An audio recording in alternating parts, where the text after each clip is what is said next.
When we first moved from Chicago here, we moved to Overland Park, and our neighbors were Betty and Joe Edmonds, and they were members of Holy Cross Church. So we joined the church, and Betty taught CCD, so I decided to teach CCD also, taught second grade with her, and then we just gradually became more active there. First and foremost, I feel like I'm doing God's work. I get a lot of satisfaction out of serving others, and there's a need for it, My first husband, Rod, and I did marriage prep, and that was a lot of fun, especially when the couples would take their exams in the book and try to compare how they each felt about the same thing, and they didn't feel the same thing about some items, and so it was funny. The kids were involved at Holy Cross, and then I just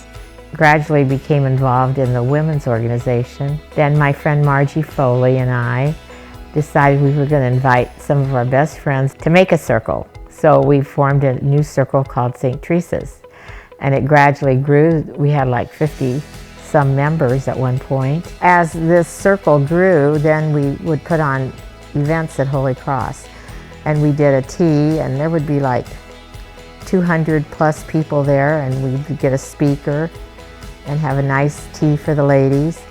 And we did retreats with some good people, and we helped with all the fundraisers, and we still continue to have this circle going. My beautiful daughter, Anne Marie, who had children at Holy Cross School, had bone cancer.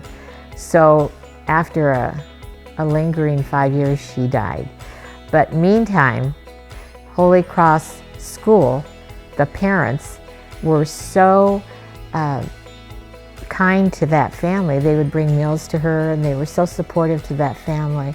So that's a memory that I'll never forget. The memory of my own husband died, and so that was a very meaningful Holy Cross moment to be involved with the people there. And then Bill and I were married at Holy Cross with Father Lichtai, so that's another memory. So it means a lot to me because we were buried there, died, marriages, and my grandkids, lots of them were baptized there. So Holy Cross just holds a lot of meaning for me.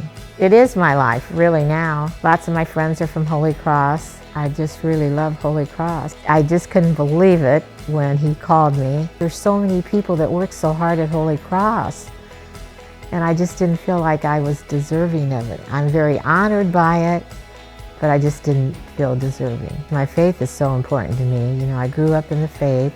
My parents were faith-filled people, and they instilled that in us. And what else is there if you don't have a strong faith-based love for God? I mean, it overpowers everything. It dictates everything you do in your life. I've been active at Holy Cross, but I've been influenced by a whole list of really remarkable women that I've gotten to know and work with, and that's been a gift to me.